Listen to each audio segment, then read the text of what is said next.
It's been a big week for my alma mater, Indiana University.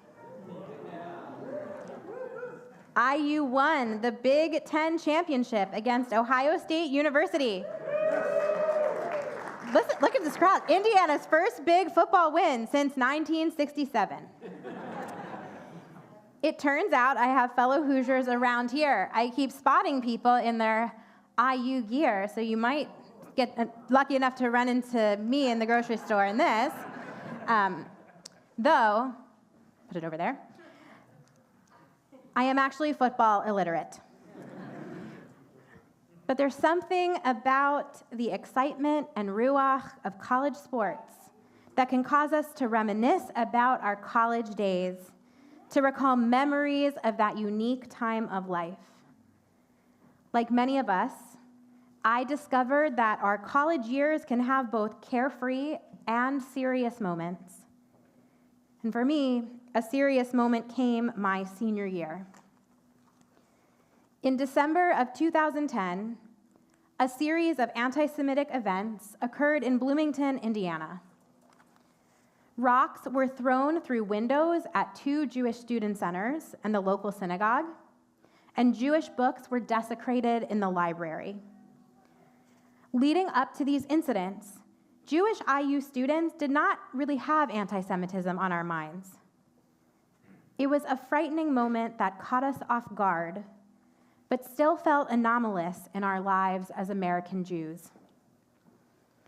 My husband, Jeff, who was my very new boyfriend at the time, decided that Jewish Hoosiers must take a stand.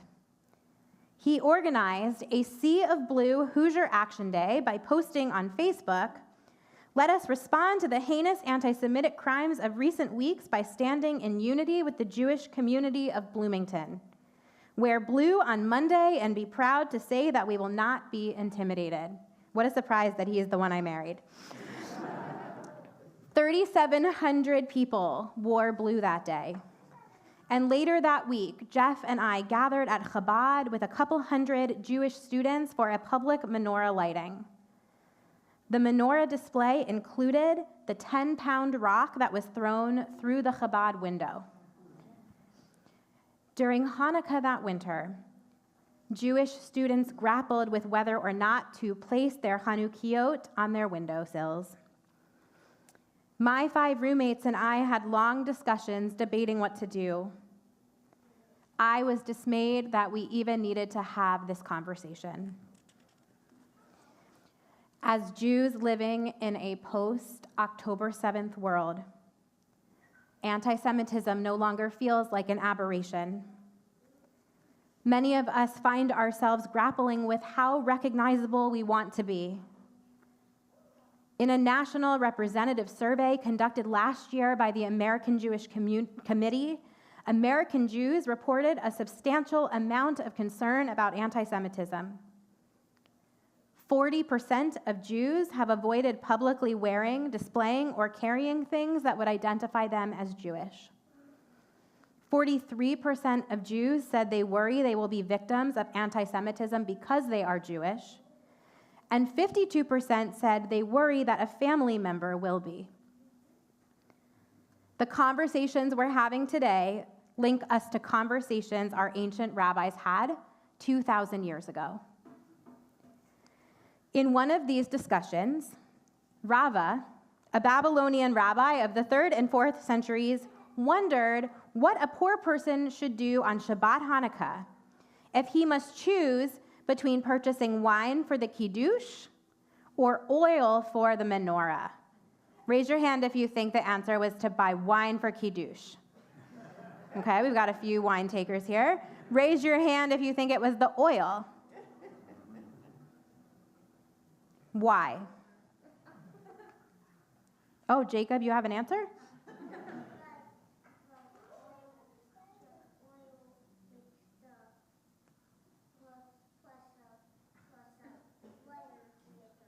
Oh, the oil makes the fire, I think is what you're saying. Yes, basically, because Judaism teaches us to publicize the miracle that a tiny amount of oil in the desecrated temple lasted 8 days instead of 1. because our tradition calls on us to publicly proclaim the bravery of the Maccabees who defeated their enemies and rededicated the temple. To us, oil versus wine might seem like a small conflict, but for the rabbis, it was significant. Observing Shabbat is one of the 10 commandments, and celebrating Shabbat the correct way every single week was a non-negotiable. In Judaism, Hanukkah is a minor holiday not even mentioned in the Torah, during which our usual routines of work and school continue. Yet, making Hanukkah visible, displaying our celebratory pride was so important, it was worth foregoing the Kiddush wine.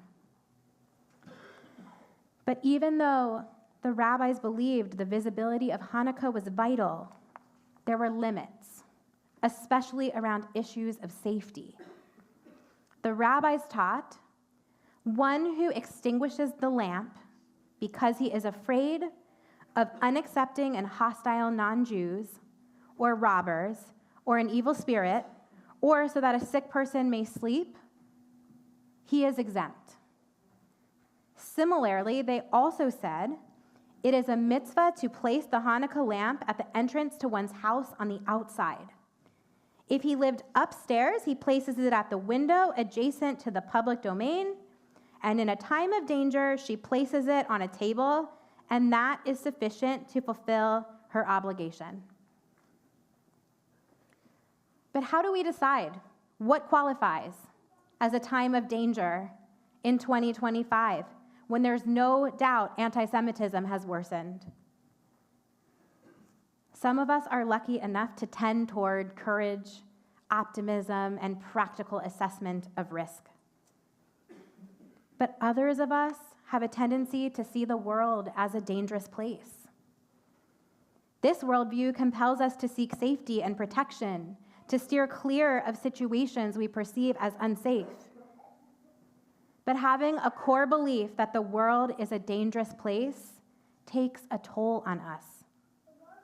Psychologist Dr. Barbara Markoway explains that if we believe threats and bad actors exist everywhere, we will likely avoid worthwhile activities, overestimate the likelihood of something awful happening, as well as our own capacity to get through it if it does. As a mom of 2 young children, I often ask myself what message I want to impart to my kids about the world. What should we say to our grandchildren, nieces and nephews, or students about the world we live in? Do we warn them of the many dangers, or do we hold back?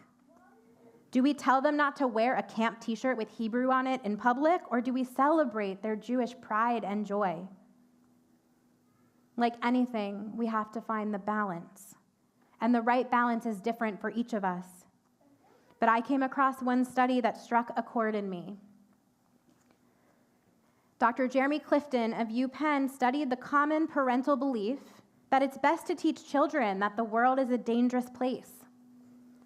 More than half of research participants said they preferred dangerous world beliefs for their children.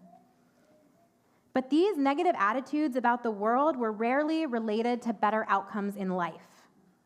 Instead, a core belief in a dangerous world, and I quote the study, predicted less success, less job and life satisfaction, worse health, dramatically less flourishing, more negative emotion, and more depression. I share this not to shame or blame anyone who may have this outlook on the world. The news capitalizes on and profits from our fear.